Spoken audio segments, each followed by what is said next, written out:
आज बड़े हर्ष का विषय है।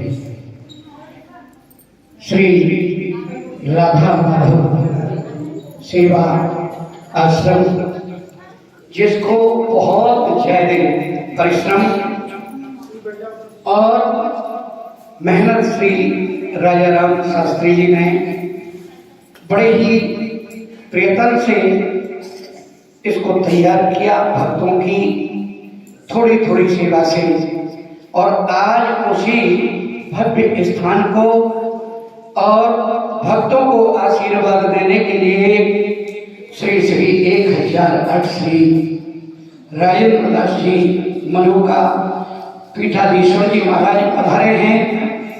बड़े सौभाग्य और बहुत ज्यादा हम पर अनुकंपा की है, कृपा की है। ये बिहारी जी की हमारे ऊपर बड़ी ही कृपा हुई है कि जो इतने तपेश्वरी संत आपके सामने हैं। सभी भगवत प्रेमी आज आशीर्वाद प्राप्त करें और महाराज जी का स्वागत करेंगे। बोलो कृष्ण बलदेव की जय। हमारे कुलदीप शर्मा जी जो हमारी ब्राह्मण सभा के आकर के महाराज जी का स्वागत करें और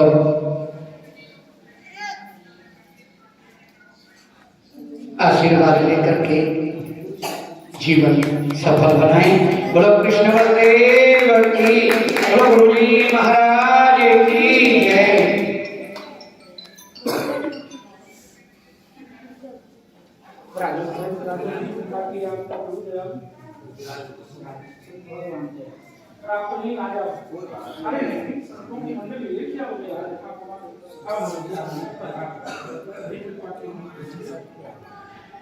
श्री राजाराम शास्त्री जी से मैं निवेदन करूंगा कि गुरु जी का आशीर्वाद ग्रहण करें और चरणों में पुष्प अर्पित करते हुए आशीर्वाद ग्रहण करें।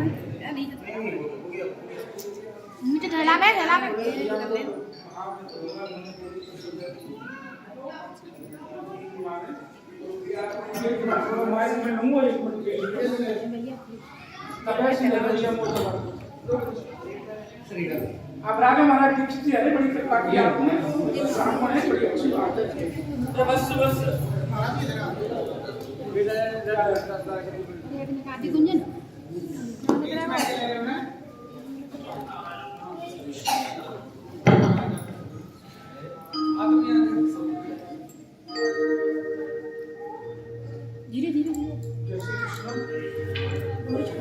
श्री वृंदावन बिहारी लाल की, श्री सच्चिदानंद की, श्री राधा माधव भगवान की, सतगुरुदेव भगवान की। आइए देखो आज कितना सौभाग्य है, हम महापुरुषों के दर्शन कर रहे हैं। और आइए गुरु जी पधारे। सम्मान करते हुए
श्री वृंदावन में हरियाणा की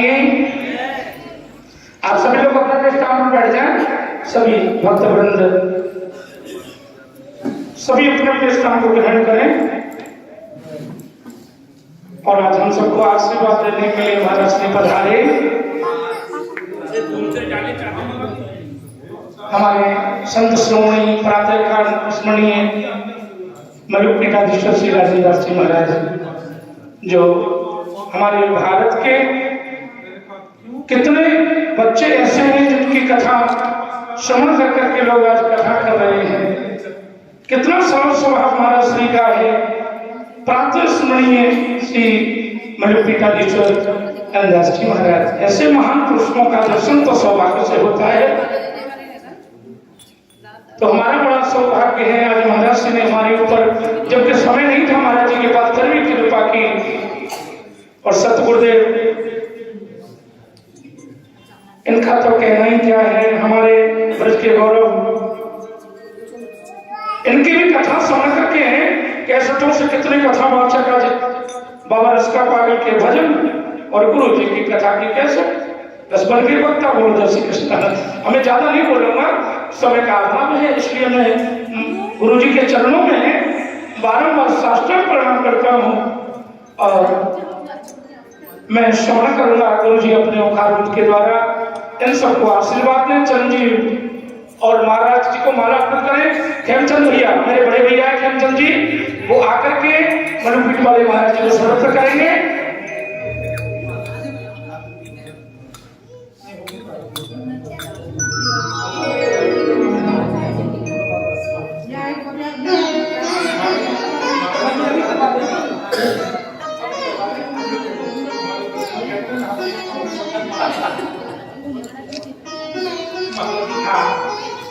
हमारे खेमचंद भैया बड़े भाई मेरे, जो राधा माधव में अपनी समर्पित हैं और महाराज जी का आशीर्वाद सुनना करेंगे। और उससे पहले गोपाल चंद जी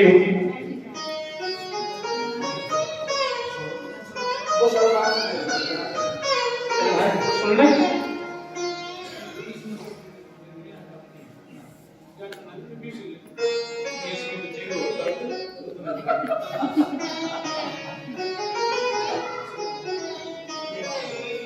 वसुदेव सुखम देवम कंस चांदूर मर्दनम देवकी परमानंदम कृष्णं वंदे जगद्गुरुम।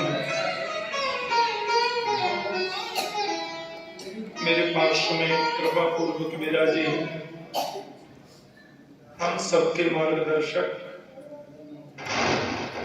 और हमारी वैष्णव संत संस्कृति के पुरोधा श्रीमद् भागवत और समस्त शास्त्रों में निष्णात पूज्य श्री मनुपीठ वाले महाराज जी, मेरे बाएं पार्श्व में विराजमान हमारे अत्यंत अभिन्न शिष्य श्री राजाराम शास्त्री जी, विराजमान आप सब लोग श्रोतृवृंद, स्नेहमयी मातृशक्ति, बड़ा ही अद्भुत, क्या राधा माधव, श्री राधा माधव आश्रम जो नव निर्मित है। प्रथम बार मैं जब आया था, जब ये जगह क्रय की गई थी, केवल जगह थी, और आज इसको इस सुंदर रूप में देख करके मन प्रमुदित, हर्षित और आनंदित है। ये सत्संग भवन बना है। जीवन में सत्संग बहुत जरूरी है। अविनाशी परमात्मा का जो सानिध्य प्रदान कर दे वो सत्संग है। तुलयाम लवे नापि न स्वर्गम न पुनर्भवम भगवत संग संगस्य मर्त्यानाम किमुताशिष। शास्त्र कहते हैं, महापुरुषों की वाणी है, एक क्षण का भी यदि महापुरुष का सत्संग मिल जाए, ऐसे विद्वान पुरुषों का सानिध्य और सत्संग मिले, उसकी तुलना स्वर्ग से नहीं हो सकती। बल्कि मैं कहूं तो स्वर्ग उसकी बराबरी नहीं करता। अपनर्भव जो मोक्ष है, मोक्ष भी उसकी तुलना में गौण है। तो सत्संग की बड़ी महिमा है। गोस्वामी तुलसीदास जी ने इसी श्लोक का, ये भागवत का श्लोक, और इसकी उन्होंने ट्रांसलेशन किया गोस्वामी जी महाराज ने। तात स्वरूप अपवर्ग सुख धरिय तुला एक अंग, तूलन ताहि सकल मिल जो सुख लव सत्संग। अब देखो, एक लव सत्संग मिले, एक क्षण का सत्संग मिले, विद्वान महापुरुष के मुख से श्रवण करने को मिले, इससे बड़ा सद्भाग्य जीवन में और क्या हो सकता है। अब हमें जितनी सामर्थ्य है, जितनी जगह हमें उपलब्ध है, उसमें भी तो सत्संग होता है। जगह ज्यादा उपलब्ध है तो ज्यादा लोग उसमें, और जो वृंदावन में तो जगह जगह सत्संग भवन बने हैं। और ये कितनी अच्छी बात है कि अपने भक्तजन आए, प्रियजन आए, प्रेमी जन आए, बांके बिहारी जी, राधा वल्लभ लाल देवालयों का दर्शन करें, और यहाँ फिर उनको कुछ सत्संग मिले, आवास की सुंदर व्यवस्था मिले, तो वृंदावन आना उनका सफल हुआ, ऐसी प्रतीति उनको होने लग जाती है। तो महाराज सदगुरु मिले, महापुरुष मिले। देखो, भागवत में एक बड़ी मीठी बात है, नदेहमाद्यम सुलभम सुदुर्लभम प्लवम सुकल्पम गुरुकर्णधारम मयानुकूलेन नभस्वतेरितं पुमान भवाब्धि न करे सब आत्मा। अब हम लोग जरा जरा सी बात में बोल देते हैं, अरे साहु बेटा ने पढ़ाई तो खूब करी, माँ बाप ने डांट दिया, रेल के नीचे कट के आत्महत्या कर ली, ऐसा बोल देते हैं। भीड़ लगी थी द्वार पर, भाई क्या हुआ? अब पति पत्नी में झगड़ा हो गया जी। पत्नी बोलती थी शराब मत पियो, और पति मानता नहीं था। ज्यादा बात हो गई तो पंखे से लटक के आत्महत्या कर ली। लेकिन आत्मा की तो हत्या कभी होती नहीं। आत्मा की हत्या कभी होती है क्या? नात्मा जजान न मरिष्यति नेधते सौ न क्षीयते सबन विद्य विचारिणा भी। नवयोगेश्वर प्रसंग में योगेश्वर कहते आत्मा न जजान न मरिष्यति। आत्मा का तो जन्म भी नहीं होता, उसकी मृत्यु नहीं होती। गीता जी में गोपाल जी कह रहे हैं, नैनम छिन्दन्ति शस्त्राणि नैनम दहति पावक। आत्मा को शस्त्र काट नहीं सकते, अग्नि उसको जला नहीं सकती, वायु उसको उड़ा नहीं सकती, सुखा नहीं सकती, न शोषयति मारू। तो फिर पानी उसको डुबो नहीं सकता, गीला कर नहीं सकता। आत्मा तो नित्य है, शाश्वत है, अविनाशी है। फिर आत्महत्या क्यों कहते हैं बात बात में हम लोग? एक आदमी बोले, क्यों जी, रेल के नीचे कट के मरना आत्महत्या नहीं है, पंखे से लटक के मरना आत्महत्या नहीं है, जहर खा के मरना आत्महत्या नहीं है, ये शरीर की हत्या है, बरोबर है। तो फिर आत्महत्या शब्द ही शब्दकोश में क्यों आया? ये वाक्य बनाई क्यों? जब आत्महत्या ही नहीं होती तो आत्महत्या क्यों लिखाई, क्यों शास्त्र में? कहते नहीं, वो आत्महत्या नहीं है। आत्महत्या ये होती है, न देहमाद्यम सुलभम सुदुर्लभम।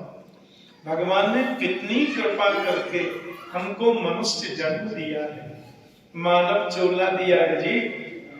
ये बड़ा सुलभता से मिल गया, पर है तो दुर्लभ।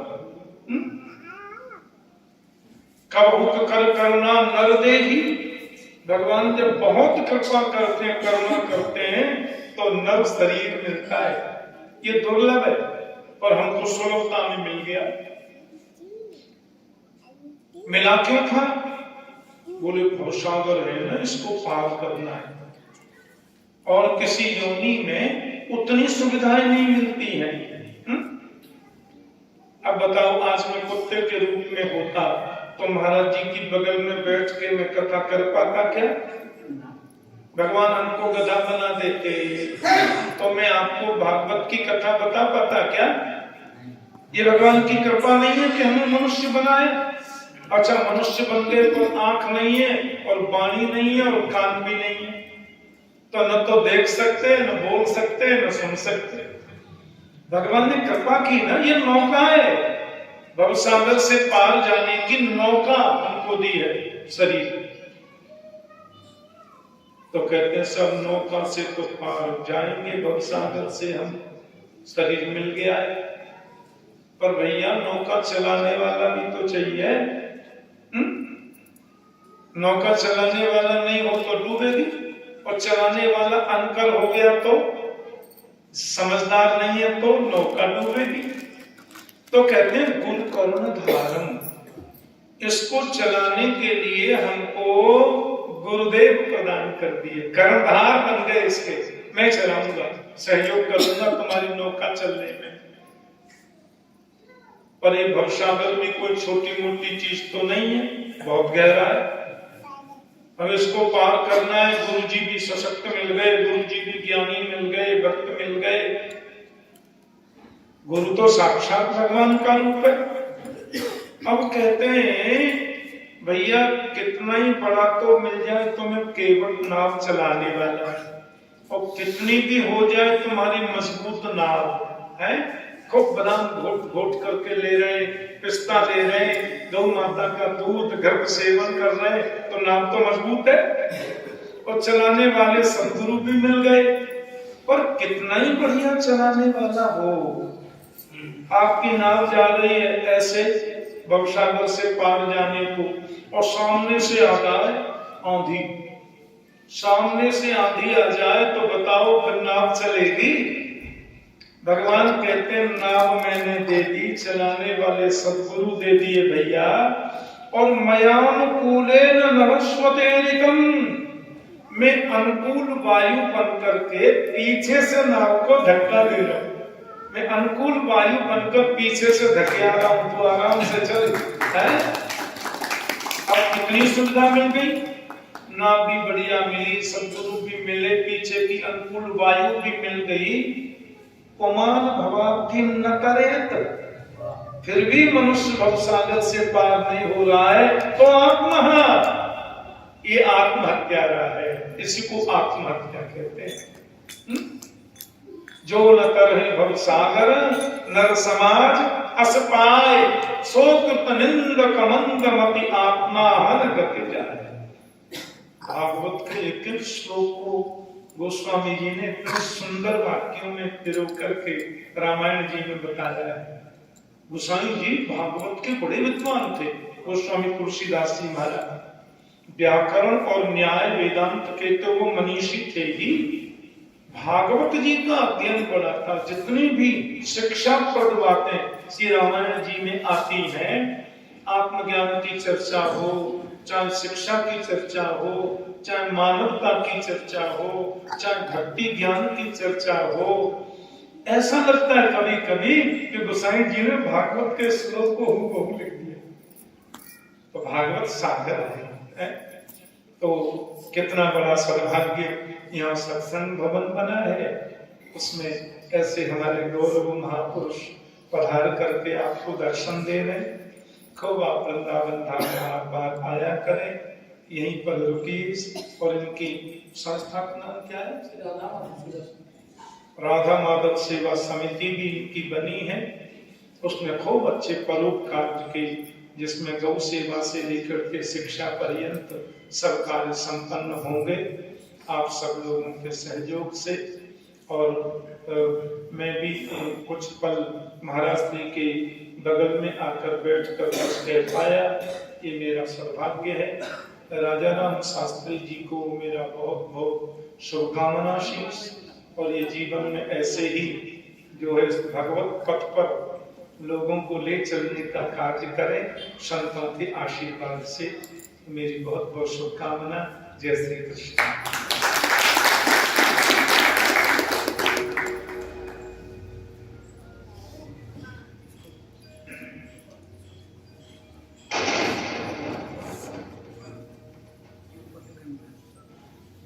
कृष्णाय वासुदेवाय देवकी नंदनाय च नंदगोपकुमाराय गोविंदाय नमो नमः। गोविंद जय जय गोपाल जय जय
स्मरणीय श्री ठाकुर जी महाराज की जय। जय जय श्री राधे।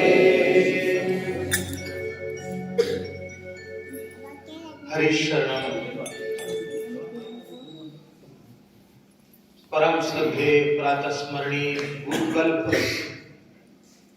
पूज्य श्री ठाकुर जी के युगल चरणों में सादर दंडवत प्रणाम करते हुए निकट विराजमान पूज्य संत जी को, ब्रजवासी ब्राह्मणों को एवं आदरणीय पंडित श्री राजा राम शास्त्री जी को, सबको हम यथा योग्य वंदन करते हैं।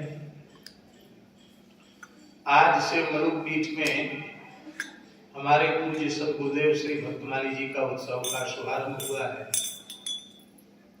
रासलीला पहले से निश्चित नहीं थी, पर बरसाने वाले ठाकुर जी पधारे हुए लीला भी करेंगे, ठीक है। तो हम लीला के बीच से उठ के इसी लोग से आए कि ठाकुर जी का मंगलमय दर्शन हो जाए। तो हम यहाँ बैठकर आपकी मंगलमय प्रतीक्षा ही कर रहे थे और पूज्य ठाकुर जी की मंगलमयी वाणी हम लोगों को सुनने को मिली। हम लोगों की दृष्टि है तो हमें इस आकार में आपका दर्शन हो रहा है। सच्ची बात यह है कि पूज्य सेवा करने वाले गुरु जी के महान अनुग्रह से हमें तो ठाकुर जी के रूप में चलते फिरते श्रीमद् भागवत जी के दर्शन होते हैं। अत्यंत बाल्यकाल से लेकर अब तक लगातार जितनी श्रीमद् भागवत जी की कथाएं आपके श्री मुखारविंद से समग्र विश्व में आस्तिक लोगों को श्रवण करने का सौभाग्य मिला है। हमारे ध्यान में संभवतः इतने लंबे समय तक इतनी अधिक कथाएं कह करके भगवत भागवत चरित्र कह करके भक्ति का प्रचार करने वाला कोई दूसरा ऐसा दिखाई नहीं पड़ता है।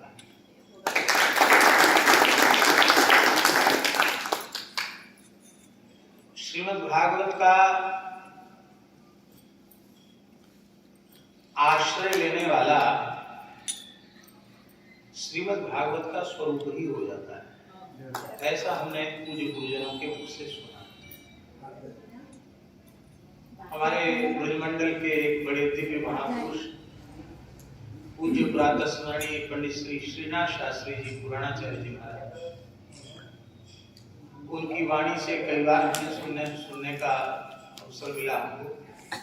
ठाकुर जी उन्होंने कहा कि मेरा ये पक्का अनुभव है कि सकाम भाव से भी भागवत का स्पर्श कोई करे, अंत में वो निष्काम हो ही जाएगा, क्योंकि निष्काम मार्ग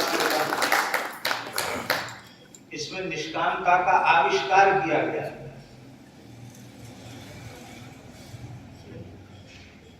आविष्कार करते उत्पाद, निष्कामता प्रकट होती है श्रीमद् भागवत जी से, और वे अपनी अनुभूति बताते थे पुराणाचार्य जी महाराज कि अत्यंत विपन्नता के कारण श्रीमद् भागवत का आश्रय लिया।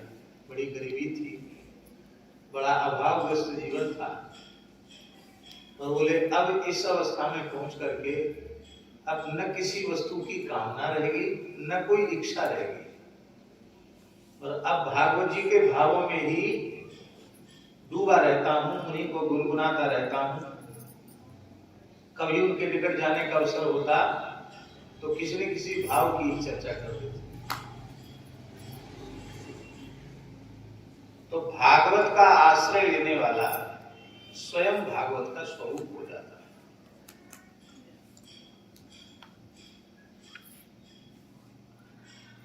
सत्संग की महिमा पूज्य श्री ठाकुर जी महाराज ने कही, और इन भवनों का प्रयोजन भी सत्संग ही है।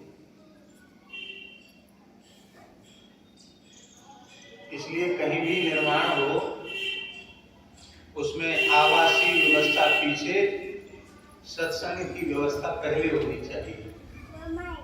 और ठाकुर जी इन हॉलों का बड़ा भारी उपयोग है।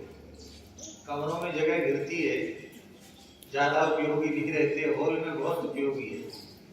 10-20-50 साधु आ जाए तो आसन लगा लो, गांव के ब्रजवासी आ गए कोई उत्सव महोत्सव पे, कमरा कहाँ तक आप प्रबंध करेंगे? बढ़िया फर्श बिछा करके एक तरफ गद्दा बिछे, एक तरफ भाई लोग पुरुष लोग, एक तरफ माताएं पौड़ जाए, और सब जमना जी है ही, और पंगत है जाए, कथा कीर्तन हो जाए, लीला हो जाए, अनेक उपयोग है हॉल के। सुंदर व्यवस्थित हॉल बना, और निश्चित ही भौतिक जगत की अथवा आध्यात्मिक जगत की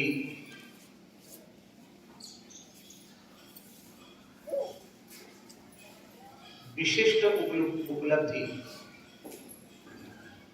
दास का ऐसा मानना है और ऐसा अनुभव है कि भौतिक जगत की भी कोई उपलब्धि और आध्यात्मिक जगत की भी कोई उपलब्धि बिना गुरु कृपा के संभव नहीं है। तो ये आदरणीय श्री पंडित राजाराम शास्त्री जी के लिए सौभाग्य की बात है कि पूज्य ठाकुर जी के जैसे श्रेष्ठ समर्थ सद्गुरु उन्हें प्राप्त हुए। उनके मंगलमय आशीर्वाद से ही यह सब संभव हुआ, और श्रीधाम वृंदावन में एक फूस की झोपड़ी बनाने लायक भूमि मिल जाए तो ये बाहर के क्षेत्र के सोने के महल से बढ़कर के, क्योंकि धाम का आश्रय श्री जी की कृपा के बिना, ठाकुर जी की कृपा के बिना गुरुजनों की कृपा के बिना प्रत्यक्ष धाम का आश्रय किसी को प्राप्त होता नहीं। हमको जब पहली बार हम गए सांदीपनी विद्या निकेतन, जो सांदीपनी आश्रम है श्रद्धेय श्री रमेश भाई ओझा जी का, तो बहुत विशाल आश्रम है, लगभग 80-85 एकड़ में बना हुआ है। बहुत विशाल बड़ा सुंदर आश्रम है। पूज्य ठाकुर जी भी बता रहे हैं। तो पूज्य गुरुदेव भक्तमाली जी महाराज ने पूछा कहाँ कैसे कैसे क्या दर्शन किया, तो सब उनको सुनाते थे। तो हमने महाराज जी से चर्चा में कहा कि महाराज जी आश्रम तो क्या छोटा मोटा आश्रम था, बैठने की भी जगह नहीं। आश्रम तो हम देख के आए इस बार, इतना बड़ा विशाल आश्रम, ऐसी गौशाला, ऐसा अतिथि निवास, ऐसा विद्यालय, बगीचा, अस्पताल, जगह को विस्तृत होनी चाहिए। महाराज जी ने सारी बात सुनने के बाद कही, पंडित जी वृंदावन की झोपड़ी की क्षमता बाहर का सैकड़ों एकड़ में बना हुआ सोने का महल भी नहीं कर सकता। राधा रानी ने, ठाकुर जी ने कृपा करके जितना आश्रय दिया है उतने में पूर्ण संतुष्ट रहो और खूब प्रसन्नता का अनुभव करो। हमारी चित्तवृत्ति धाम से बाहर नहीं जानी चाहिए। ये बहुत सुंदर स्थल है, निकट की परिक्रमा है और तीर्थ की जो महिमा है, धाम की जो महिमा है, वो सर्वोपरि यही है कि वहां सहज सत्संग मिलता है। तीर्थ की सबसे बड़ी महिमा यही है, तो वहां जाने पर सहज सत्संग की प्राप्ति होती है।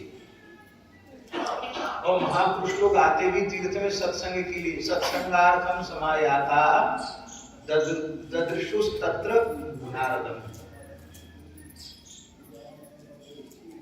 अब सनकादिक भगवान ब्रह्मलोक से बद्रिक आश्रम आए तो ठाकुर जी ये भी तो कहा जा सकता था, दर्शनार्थम समायाता ददृशुस तत्र नारदम। श्री नर नारायण भगवान का दर्शन करने के लिए सनकादिक भगवान बद्रिक आश्रम में आए।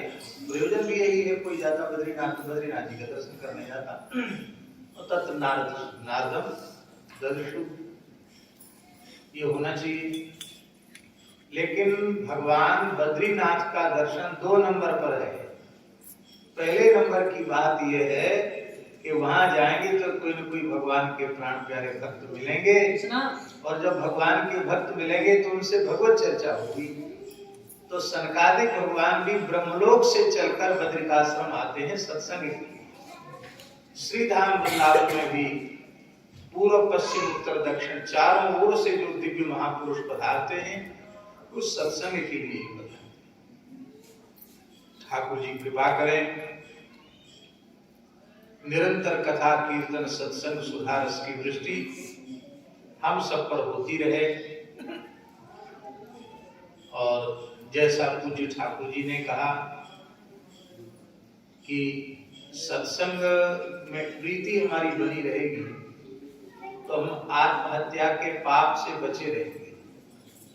क्योंकि निवृत्त दर्शय रूपगीयमानात् भवौषधात् स्तोत्र मनोविरामात् का उत्तम श्लोक गुणानुवादात् मान विरज्येत विना पशुघ्नात्। वहां पशुघ्न शब्द का अर्थ भी श्रीधर स्वामी पाद ने आत्मघाती ही किया।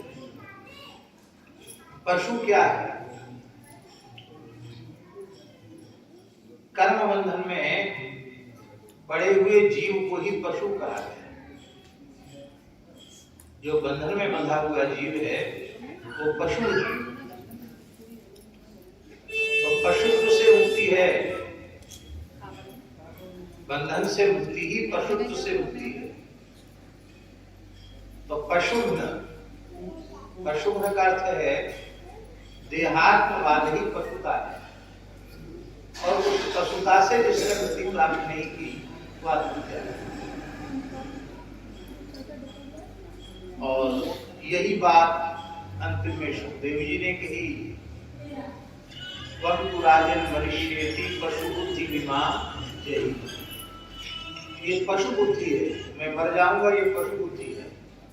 और इस पशु बुद्धि से छूटना ही अमृतत्व की प्राप्ति है, अमरत्व की प्राप्ति है। भगवान हम सब पर अनुग्रह करें। राजा राम शास्त्री जी के भाव की पूर्ति श्री राधा रानी कृपा करके करें और खूब ऐसे ही आनंद मंगल होता रहे। इन शब्दों के साथ पुनः पुनः श्रद्धेय ठाकुर जी के चरणों में प्रणाम करते हुए श्री राजा राम शास्त्री जी के लिए भगवान से खूब प्रार्थना करते हुए इनके निरंतर अभ्युदय की और भगवान के चरणों में प्रणाम। जय जय श्री राम। भगवान की जय। मैं आग्रह करूंगा संजीव गोपाल कृष्ण गुरुदेव के चरणारविंदों में जाकर के आशीर्वाद ग्रहण करें और अपने शब्दों के द्वारा एक उपस्थिति अवश्य करेंगे। आशीर्वाद लेकर के और अपनी उपस्थिति भगवान के चरणों में। बोलो कृष्ण बलदेव की जय। राधे श्याम। बोलो गुरु जी महाराज की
बोलो जय श्री कृष्ण। श्री वृंदावन में हरियाली की।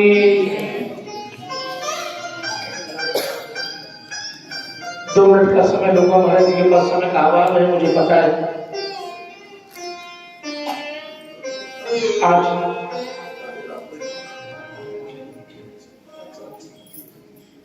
हे भगवान मैं क्या कहूं,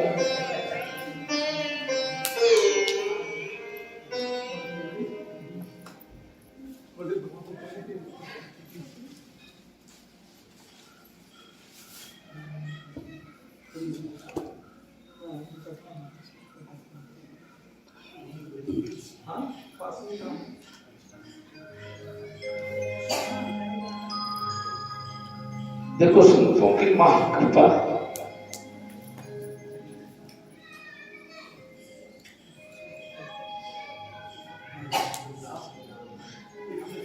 ये दास इस लायक नहीं था।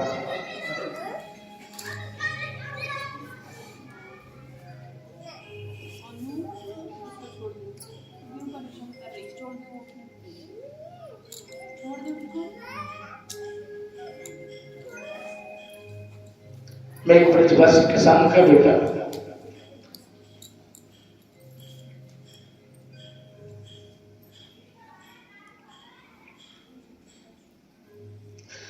और आज संतों की कृपा से, संतों के चरणों की कण की कृपा से, जो मेरे गुरुदेव बार बार कथा में कहा करते हैं,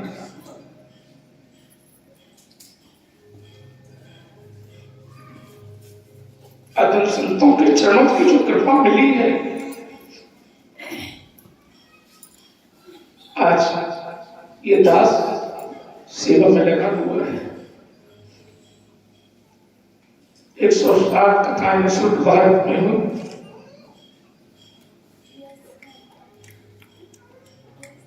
जो मिल गया वो भी ठीक है, ना मिला तो भी ठीक है।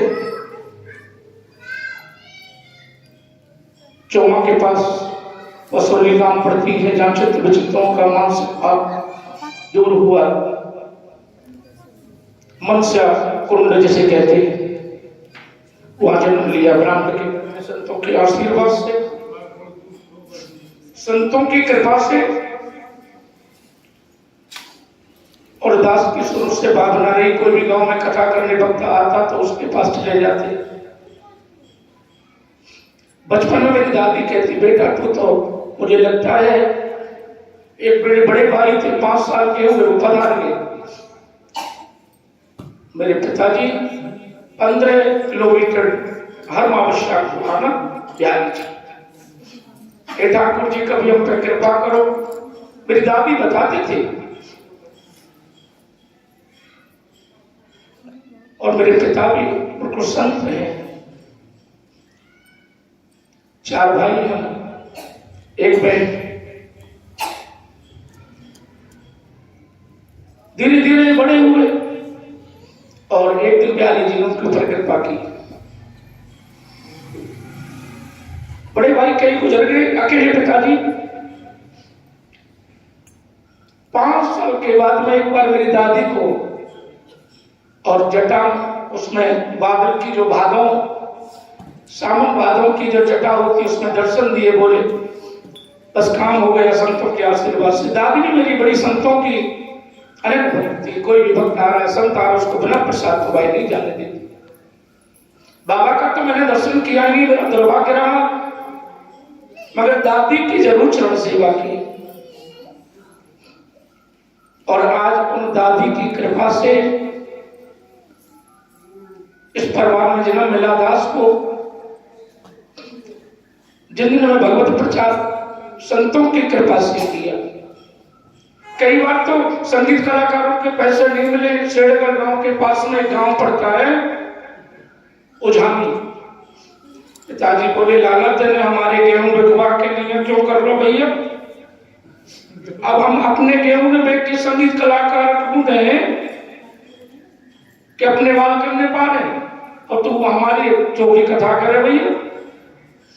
मैंने कहा पिताजी शादी हुई नहीं, 19 साल की अवस्था हो गई। 18 साल के गुरु जी के आशीर्वाद से कथा करने लगे। अब यहाँ भी गुरु जी की कथा हो, वही कथा सुना करने जाए, महापुरुषों की कथा सुना करें।